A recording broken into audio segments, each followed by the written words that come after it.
શ્રી વલ્લભાધીશ કી જય. શ્રી ગુસાઈજી પરમ દયાલ કી જય. શ્રી ગુસાઈજીનું શ્રી નામરત્નાખ્ય સ્તોત્રનું 34મું નામ કૃષ્ણ વર્ત્મ સમોદ્ભવ. કૃષ્ણ વર્ત્મ સમોદ્ભવાય નમઃ. શ્રી ગુસાઈજી દ્વારા શ્રી કૃષ્ણને પ્રાપ્ત કરવાના માર્ગનું સુંદર રીતે પ્રાકટ્ય થયું છે. શ્રી ગુસાઈજીએ શ્રી કૃષ્ણ સંબંધી શ્રી કૃષ્ણ રૂપી ફળ આપનાર એટલે કે પુષ્ટિ માર્ગ સુંદર રીતે નિજ ભક્તોને બતાવ્યો છે. કૃષ્ણ વર્તમનો બીજો અર્થ છે અગ્નિ, અને શ્રી મહાપ્રભુજી અગ્નિ સ્વરૂપ છે, તેમનાથી આપનું પ્રાગટ્ય થયું છે, માટે પણ આપ કૃષ્ણ વર્તમ સમોદ્ભવ છે. સેવક ભાવથી શ્રી ગુસાઈજીએ શ્રી ઠાકોરજીની સેવા કરી છે. સાથે સાથે વેણુગીત, યુગલ ગીત વગેરે પોતાની લીલાઓનું રહસ્ય ભક્તોને સંભળાવીને કથા રસનું દાન કર્યું છે. આમ શ્રી ગુસાઈજીએ પુષ્ટિજીવોને ભગવત પ્રાપ્તિનો સુગમ માર્ગ બતાવ્યો છે. આપ સેવા કરી શીખવે શ્રી હરિ. આપ બતાવી રહ્યા છે કે કઈ રીતે કૃષ્ણ પ્રસન્ન રહેશે, કૃષ્ણને કઈ રીતે પામી શકાશે, તે માર્ગ આપ બતાવી રહ્યા છે. અને વાર્તા ચરિત્ર સંગતિમાં એક વખત શ્રી ગુસાઈજી પાસે 3 મનુષ્યો આવ્યા.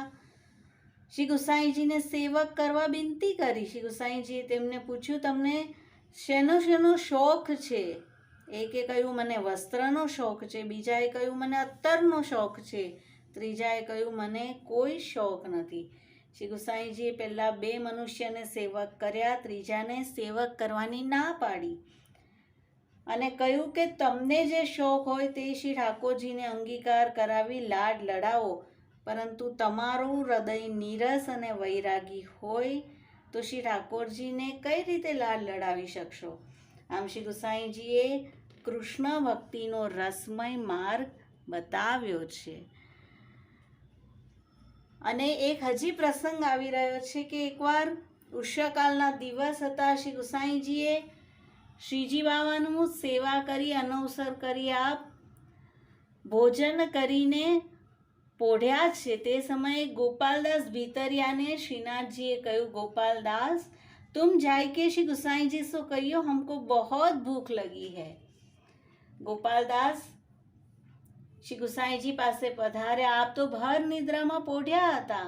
શ્રી ગુસાઈજીના ચરણ દાબીને કહ્યું, મહારાજ શ્રીનાથજીને કહી है हमें भूख बहुत लगी है. यह कही मोसो आप पुछरी की ओर गए हैं. આ વાત સાંભળતા શ્રી ગુસાઈજીએ તત્કાલ અપરસ કરી મંદિરમાં પધાર્યા અને શિખરન, ભાત, પના તથા બીજી શીતલ સામગ્રી સિદ્ધ કરી એક પરાતમાં ધરી ગાંઠ બાંધી માથા પર ચડાવીને આપ પૂછરીની તરફ ચાલવા લાગ્યા.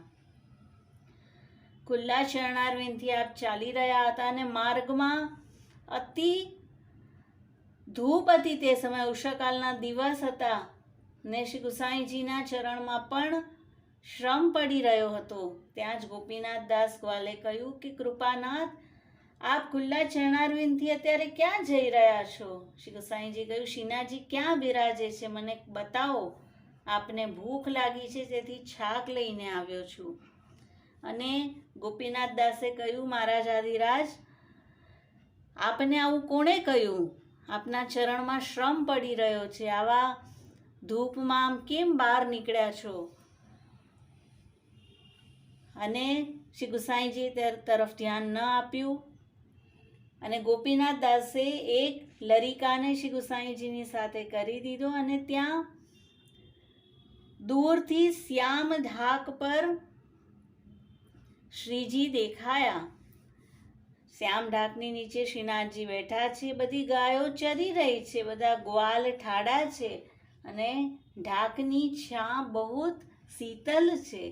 શ્રી ગુસાઈજીને દૂરથી આવતા જોઈને શ્રીજી બાવા બહુ જ પ્રસન્ન થયા. કહ્યું, બહોત ही भली भई जो तुम आए, हमको ભૂખ લગી હતી.